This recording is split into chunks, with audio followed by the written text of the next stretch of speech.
Hey there everybody, it's Mr. Todd, and it's time to learn our verse of the day. I am glad you're here, and I hope you're as excited as I am to learn the verse. Oh, that's great. And Mini Todd is here to help us too. Are you excited, Mini Todd? I guess so. Oh. You don't sound very excited. What's wrong, buddy? I'm just a little sad. Well, there are a lot of things going on in the news that have made everybody a little sad. What's making you feel so down? Well, the baseball season has been postponed, and I know this was going to be the year my favorite team was going to win it all. I was going to get to celebrate their victory, and now I don't even know if they're going to get to play. Well, there's still time. I mean, who's your favorite team? The Chicago White Sox. Okay, I can see that. Anyway, this was their year to win the World Series, but I'm not going to get to buy the championship t-shirt or tell anyone how excited and happy I am. You probably don't understand. Actually, I understand exactly how you feel. I've been looking forward to that for so long. Now, I don't know what I'm supposed to do. Well, let's go ahead and look at today's verse of the day. I think it's going to help cheer you up. So our verse of the day is from Matthew chapter 28, verse 20. And it says, "Teach them to do everything I have told you. I will be with you always." That sounds okay, but what are we supposed to teach? And who is talking? Those are some good questions, and certainly ones that we need to answer if we want to understand today's verse. Well, let's take a step back and see if we can get this figured out, okay? First, to find the book of Matthew, do I want to turn to the Old Testament or to the New Testament in my Bible? Okay, so how many of you say I turn to the Old Testament, which is at the front part of the Bible? I want you to move to this side of the room. Okay? And if you say that Matthew is in the New Testament or in the back part of the Bible, I want you to go ahead and move to that side of the room. Okay, now if you're not sure, I want you to just go ahead and stay in the middle because it's okay if you're not sure. We're trying to learn. All right, so everybody got their spots? All right, so what do you say, Mini Todd? I'm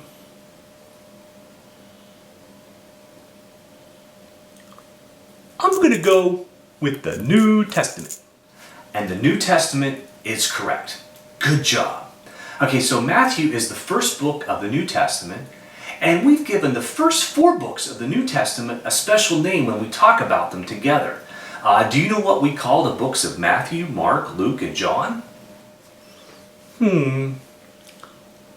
Oh, I've got it.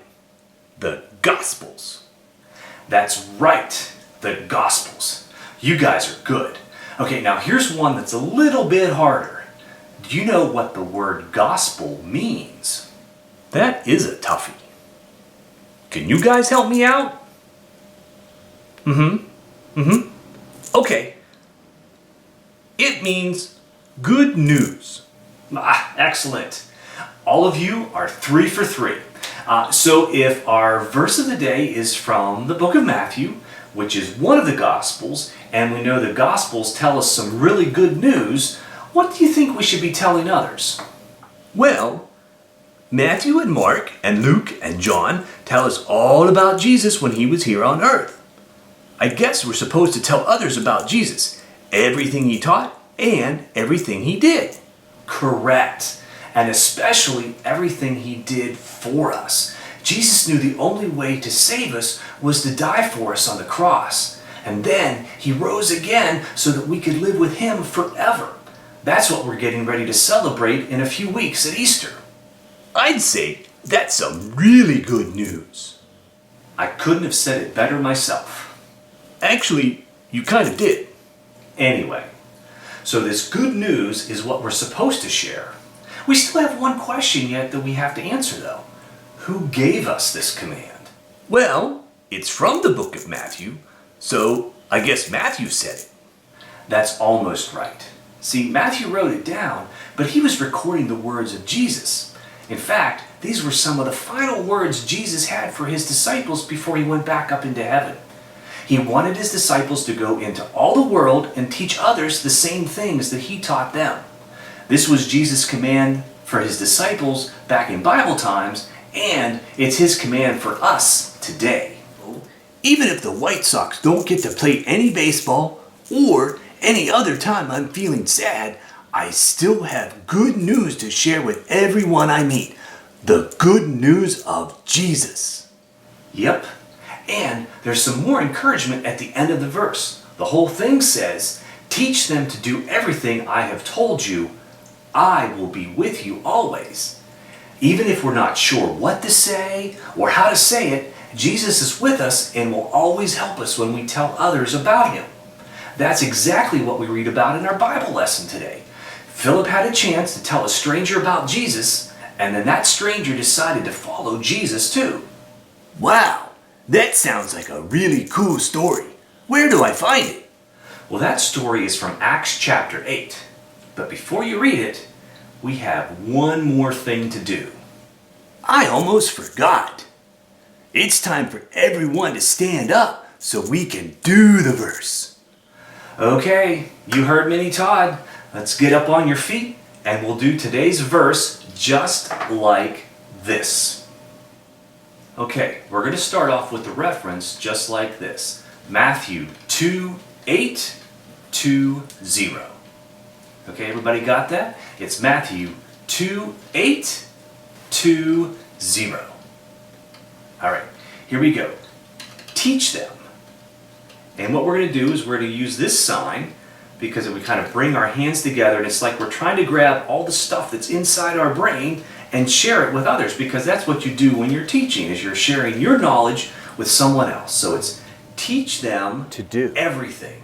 And everything that we know that Jesus has taught us, we can find in the Bible. So we're just going to go ahead and hold our hands open like this, like we're reading the Bible. So it's teach them To do. everything I. Now, instead of pointing at our eye or pointing at I, because in this verse we know that Jesus is the one who is speaking, so we don't want to forget that. So we're going to go ahead and just point up to heaven and say, I have told you. And go ahead and point at you, and you can point at you, and you can point at you. Okay, I think you get the idea. All right, so let's go ahead and put that first part together with the reference. So here we go. It's Matthew 2:8-20. Teach them To do. everything I have told you. All right, that's pretty good. That's the first part. Let's go ahead and work on the second part. And it starts out I, because we still want to remember that it's Jesus that's given us this command. It's I will be with you always. And we're going to use another sign that just kind of, we take our one finger and we just kind of circle it around, because if something is always with us, it's everywhere all around us. And we want to keep that in our minds, that there's never going to be a moment that Jesus isn't going to be with us. Isn't that a great promise? All right, so let's try that much again. It's I will be with you always. Okay, so let's go ahead and let's put it all together from the top. So here we go. It's Matthew 2:8-20. Teach them To do. everything I have told you. I will be with you always. All right, guys, that was pretty good. We got it all together one time, but I really think we need to do it again. So here we go in 3, 2, 1. Matthew 2:8-20.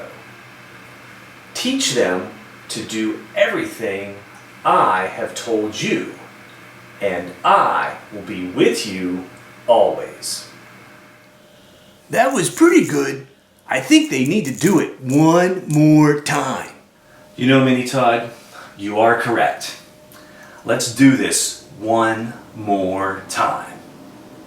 And I'll give us the countdown in 3, 2, 1. Matthew 2:8-20. Teach them To do. everything I have told you. I will be with you always. Great job on today's verse, everyone. That was awesome. See ya! Yep. Great job, everybody. We'll see you next time.